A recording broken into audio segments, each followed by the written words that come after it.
2023년 8월 22일 국제법무팀에서 미국 비자 거절 기록이 있을 때 혹시 이제 미국하고 캐나다나 멕시코 같은 경우에 또는 영국이나 프랑스 같은 경우에 혹시 미국 비자와 연계해서 혹시 거절 기록이 공유가 되느냐, 캐나다 ETA라고 하는 캐나다 입국할 때 쓰는 이 비자도 거절될 수 있느냐, 미국 비자가 거절됐을 때 혹시 그런 내용에 대해서 좀 설명을 드려보도록 하겠습니다. 예, 캐나다 ETA 같은 경우에 이제 전자식으로 무비자로 캐나다에 입국할 수 있는 그런 제도입니다. 이제 여행 비자라고, 여행 허가 비자라고도 많이 이제 얘기를 하고요. ETA라고 합니다.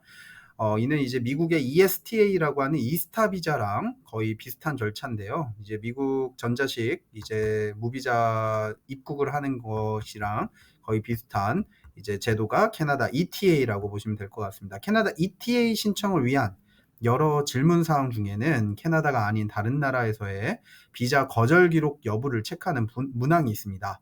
그래서 만약 미국 비자 거절 기록이 있을 경우 캐나다 ETA 심사에 영향을 미치게 되느냐, 그거를 좀 알아보려고 하는데, 전자여행 비자 허가 ETA 같은 경우, 캐나다 ETA 같은 경우는 비자 면제 대상 외국인이 캐나다에 비행기로 입국하는데 필요한 그런 요건들, 그러니까 여행자의 여권에 전자적으로 연계를 해서 최장 이제 5년 또는 여권 만기일 중에 더 짧은 시한까지 유효 기간을 주는 그런 이제 캐나다 전자식 비자라고 보시면 될 것 같고요. ETA가 있다고 해서 캐나다 입국이 보장되는 것은 당연히 아닙니다. 그래서 도착할 때 국경 서비스국 담당관, 그러니까 이제 세관에서 담당자가 입국 심사관이라고도 하죠. 입국 심사관이 여권이랑 이제 기타 서류 제시를 요구하면서 여행자는 이제 자신의 캐나다 입국 자격을 확인시켜 줘야 되는데, 이때 미국 비자 거절이 있는데 캐나다 ETA 심사에 어떤 이제 그 비자 거절 기록 여부를 허위로 기록을 하는 경우에, 그런 경우에 문제가 될 수 있다고 볼 수 있습니다. 다음 장에서 좀 더 자세하게 설명을 드려보겠습니다.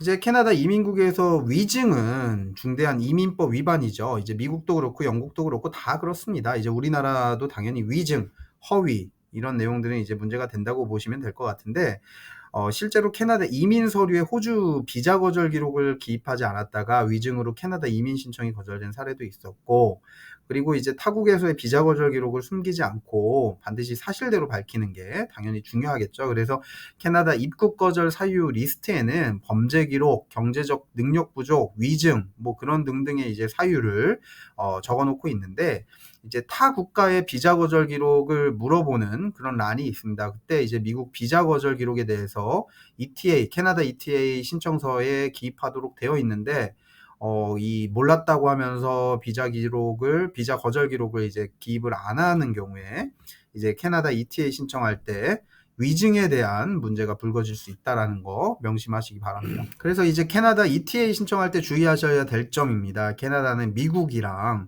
이민법 관련된 정보를 모두 공유하는 협약을 체결한 국가 중에 하나입니다.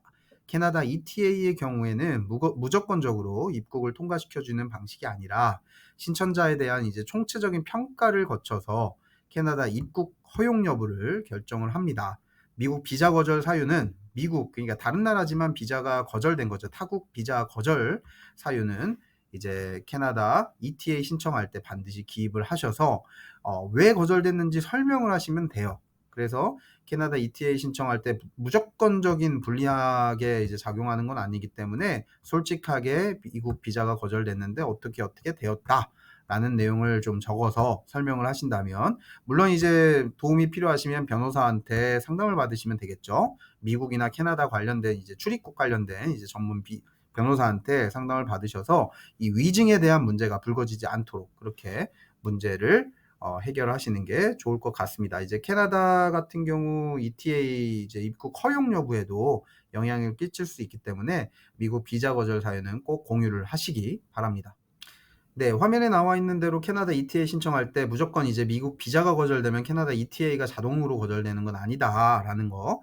그러니까 미국 비자 거절 사유 및 위증 여부를 알 수 있도록 미국 이민국 정보를 참고를 하는데, 미국 비자 거절 기록의 원인이 되는 범죄가 중대하거나 미국 공항 내에서 큰 문제가 일으켜서 뭐 입국 거절 기록이 있는 경우 당연히 캐나다 입국을 거절하려고 타국에서의 이제 비자 거절 사유가 있느냐 물어보는 거기 때문에 심각하지 않은 그냥 단순 비자 거절 같은 경우는 문제가 없으니 굳이 거짓말을 안 하셔도 된다라는 얘기입니다. 꼭 변호사랑 상담을 하시거나 아니면 신중하게 판단을 하시기 바랍니다. 또한 이제 캐나다 ETA 신청서에 입력되지 않은 범죄 기록과 같은 위증을 의심할 만한 요소가 생기면 캐나다 입국이 거절될 수 있습니다. 따라서 오히려 솔직하게 비자 거절에 대해서 자진 공개하면서 사유를 밝히면 충분한 설명을 하시면 아주 좋은 바람직한 그런 내용이 될 수 있습니다.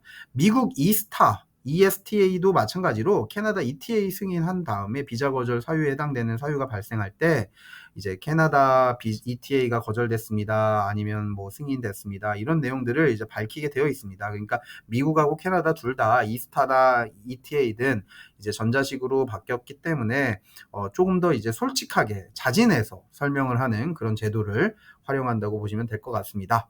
캐나다 ETA 신청할 때 꼭 미국 이스타 기록 아니면 미국 비자 거절 기록 이런 내용은 꼭 공유를 하시기 바랍니다. 그래서 현재 이제 국제법무팀에서는 서울시 서초구 반포대로 30길 80일 웅진타워에서 이런 이제 업무를 하고 있고요. 025958-9021 또는 info@ibtlex.com 이쪽으로 이제 문의를 주시면 미국이나 캐나다 관련해서 입국 심사 또는 이제 출입국 관련된 이슈들, 비자 거절에 대한 내용들, 이민 절차 시 혹시라도 위증이나 허위가 있을 때 어떻게 진행을 해야 되는지 그런 내용들을 자세하게 설명을 하고 상담을 드릴 수 있도록 하겠습니다. 감사합니다.